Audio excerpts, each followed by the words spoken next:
Sveiki, dārgie pilsētas iedzīvotāji! Šodien Vīzu News ēterā mēs esam ar kādu ļoti svarīgu pilsētas personu. Lūdzu, iepazīstiniet sevi.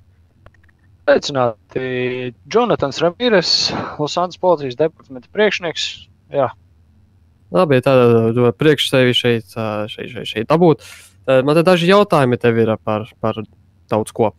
Tad sāksim, cik noslogots ir LSPD darbs ikdienā un vai ar visiem pienākumiem sanāk tikt galā? Nē, protams, mums ir daudz pienākumu un daudz darbību, kas mums ir jādara. Ja prasītu, kā bija pirms kāda mēneša un kā ir tagad, es domāju, ka mēs esam pacēlušies diezgan augstu un mums ir diezgan daudz darbinieku un spējam kaut cik labāk norēģēt, bet tomēr tā noziedzība un visi pārkāpumi, uz ko mums jāatsaucās, jāpalīdz cilvēkiem, ir tiešām ļoti daudz un ļoti liela, tāpēc es teiktu, ir labāk nekā bija, bet tomēr tāpatās ir arī grūtības tikt ar visu galā.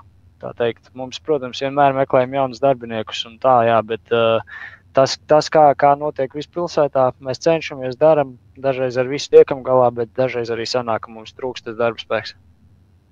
Jā, tad runājot par jauniem darbiem,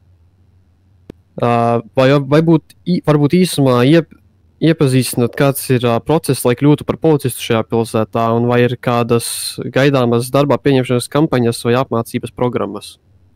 Tātad mums principā pieņemšanas pasākumu un pieņemšanas, process ir diezgan vienkāršs. Labi, varbūt dažiem tas nav vienkārši, bet mums ir tāda sistēma izveidota, ka pie mums atnāk, mums iesūta savu pieteikumu policijā, tas ir izdarāms policijas departamentā. Iejot lobbyjā, tur ir cilvēciņš pie kā pieiet un tur var aizpildīt visu un nosūtīt. Pēc tam mums ir rekrutēšanas un nodarbinātības divīzija nodaļa, kas ņemās ar šo visu, viņi ievāc šos pieteikumus un CV. Viņi viņus izskata un tālāk jau sazinās ar cilvēkiem, kas ir pretendenti uz policijas darbu.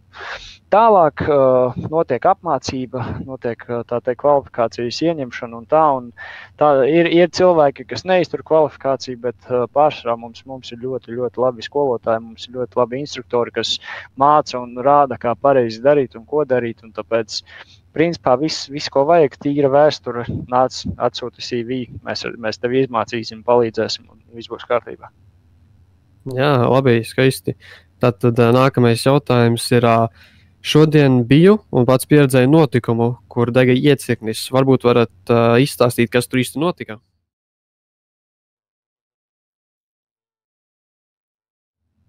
Tātad šodien tās bija mācības, jo šodien atkārtoti mācības notika, jo īstenībā pats incidents notika vakardien. Vakar pats sēdēju savā birojā, pēkšņi ieskrien kolēģi, saka, iecirknis deg, viss deg, izskrējām ārā, ātri mobilizējām visu iecirkni, izvilkām visus ārā un tālāk bija tā, ka norobežojām visu un ugunsdzēsējiem izdevās nodzēst liesmas, bija pirmais stāvs dega, pagrabs dega un tā, un pēc tā sapratām, ka bija ļaunprātīga dedzināšana, bet šodien tās jau bija mācības, lai mēģinātu to vēl efektīvāk un labāk izdarīt. Labi, tāpēc es zinu, ka jums no vakardienas viss bija kārtībā, tad jā. Lielam, viss, kas cieta, bija pāris krāsa nolobījās, pāris dēlīšu nomainījām un tālāk jau viss bija kārtībā, jā. Jā, galvenokārt lielāko, jums viss kārtībā, tas ir viss. Jā. Labi, tad nākamais. Kā arī pilsētas iedzīvotāju drošības dēļ varbūt varētu nosaukt pāris bīstamākās personas pašlaik pilsētā, kas nav aizturētas.